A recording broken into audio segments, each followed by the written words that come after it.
Bismillahirrahmanirrahim. Dear students, dear listener, dear colleagues, لکه څرنګه تاسو ته پاته ده چې موږ د string چې کوم belt and function دي مختلف قسم belt and function دا موږ demonstrate کړل around about 17 to 18 belt and function دا موږ demonstrate کړل په دغه پروګرامینګ اگزامپل کې موږ demonstrate کوو یو belt and function دی د replace د string والا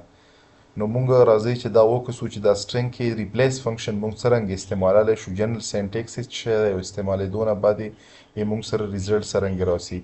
چونکې دا یې موږ سره د string باندې اپریشن کینو دغه وجې نه موږ څه وکړو د string ټایپ یو ویریبل یا object موږ جوړ کړلو او دا موږ د یوه string نه initialize کړو statically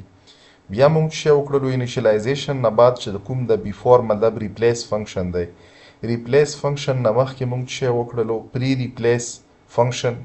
موږ دا string چې کوم دی دا موږ ډسپلی کړلو بیا موږ څه وکړلو دا string سره د چې کوم object دی د دغه سره موږ د replace function په ډاټ اپریټر باندې کال کړو دلته به زه تاسو ته general syntax هم ولیکم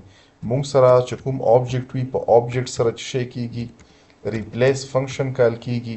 په replace function کې اول دا چې موږ به څه شی ورکوو index نمبر به ورکوو دغه نه بعد به پکې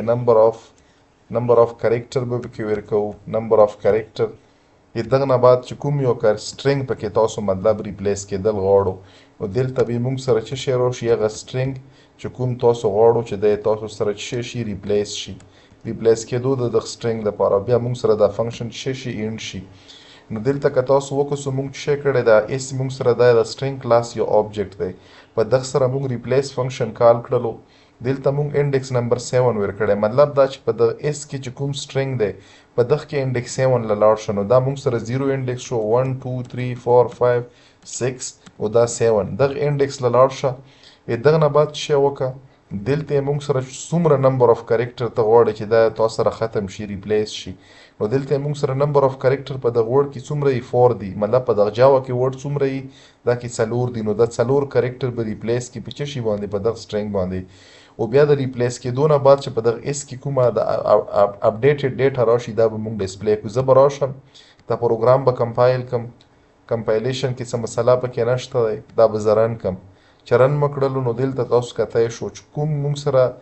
د مخکې د ریپلیس فنکشن نه چې کوم سټرینګ ډیټا د آی لایک جاوا بیا موږ څه وکړلو چې کله موږ ریپلیس کړلو نو دلته موږ سره دا فنکشن چې کومه ویلیو وه د لایک کې مطلب دلته د جاوا په ځای باندې موږ سره دا ریپلیس کړله په سی پلس پلس باندې که موږ وغواړو چې دا موږ ډاینامیکلی انیشیلایز کړو فار ایگزامپل دا ما څه وکړلو دلته ما کمنټ کړل دا سټرینګ او دلته ما ولیکلو سی اوټ سټیټمنټ او په سی اوټ سټیټمنټ کې زه څه شی ورکوم دلته زه لیټس څه شی ورکوم دلته زه ورکوم چې انټر کا یو سټرینګ انټر a string نو دلته به موږ سره څه وشي یو string به اډ شي اوس دلته دغه لپاره زه څه استعمالوم د دغه لپاره زه استعمالوم get line موږ سره یو فنکشن دی په get line کې دا ډیټا به موږ سره چیرته سي دا به موږ سره درومي دغه چې کومې موږ سره دا ویریبل دی دغه ویریبل له به درومي او دلته به زه سایز ورکړم فار ایگزامپل ما څه ورکړلو ما 20 سایز ورکړلو دا به زه څه کوم دا به زه بند کړم زه به دا چک کړم چې دلته کار کی که نه کی کمپایل به کړم کمپایلیشن کې په څه شي باندې په دغه باندې په دغه ویریبل باندې ایرر ورکړلو زه به دغه ویریبل نیچر لږ چینج کړم دلته به څه وکړم فار ایگزامپل دغه کې ما څه ولیکلو ما ولیکلو 4 او په 4 کې ما اس ولیکلو او دلته ما څه کړلو دا اس له ما سایز ورکړلو 20 دا به زه ریکمپایل کړم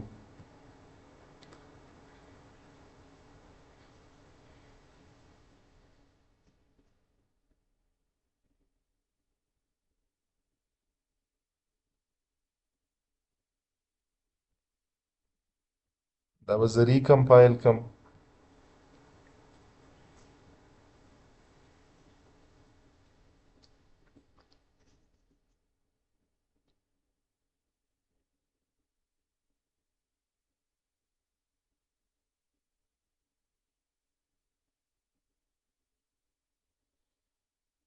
دلته موږ وکتلو چې کومې موږ سره get line فنکشن دی get line فنکشن خو کار ونه کړلو چې وی نه کړلو نو زه به څه وکړم واپس به دا کمنټ ختم کړم دلته به زه دا کمنټ کړم دلته په سی ان سره به زه دا ډیټا واخلم په سی ان سره به واخلم. فار ایگزامپل دلته به دا ډیټا ما سره په څه شي کې راشي؟ په اس کې به راشي. زه به دا ریکمپایل کم. ریکمپایل شولو، دا ایرر ټیک شولو. مطلب دا چې دا موږ سره بلټ ان فنکشن د څه شي د سټرینګ کلاس دی. نو دا اس چې کوم دلته اوس موږ سره دا خو موږ سره آبجیکټ نه و، دا یو سم سمپل ویریبل و.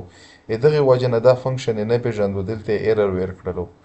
نو دلته مونږ چې کله مو غواړو چې مونږ مطلب د سټرینګ ټایپ ډیټا انیشلایز کړو، د سټرینګ ټایپ ډیټا انیشلایزیشن اوس چونکې مونږ ته پته ده چې مونږ که سی ان باندې کلم سپیس ورکړلو، نو سپیس دا اینډ کوي کنسیډر کوي. نو زه به څه وکم؟ زه به دغه سره لږ جوګاړ وکم. زه به ولیکم فار ایگزامپل ما ولیکلو آی نه بعد به زه څه ولیکم؟ انډرلاین مو ولیکلو لایک، او دلته مو څه ولیکلو؟ دلته مو ولیکلو چې جاوا. کلیر شولو، انټر مکړلو. چې انټر مکړو تاسو وکسو دلته مونږ سره څه دی؟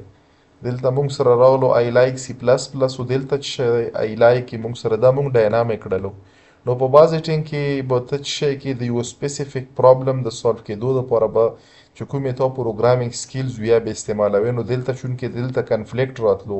دلته چې دا کوم فنکشن دی دا مونږ سره پیورلی د سټرینګ کلاس دی، او دلته مطلب په سټرینګ کلاس چې کوم آبجیکټ دی په دغه کې کلم چې ته ډیټا اخلي او دلته سپیس ورکې، نو په سپیس باندې دا کنسیډر کوي. مطلب ملټي سټرینګ ډیټا مونږ په سی ان سره ډایرکټ نشو انټر کولی. دا مونږ دغه دپاره څه استعمالوو؟ ښه دلته یو بل فنکشن دی، زه ګورم کیدای شي چې په هغه سره وشي، خو زه برحاله به په نیکسټ پروګرام کې وکسو. نو فی الحال امید دی چې تاسو ته به کلیر وي. په دغه پروګرامینګ کې مین چې مونږ کوم فوکس و دا په څه شي باندې و؟ په دغه ریپلیس فنکشن باندې و. نو انشاءالله مونږ به کنټینیو کوو په نیکسټ کلاس کې. نو سټی ټیون ود اس.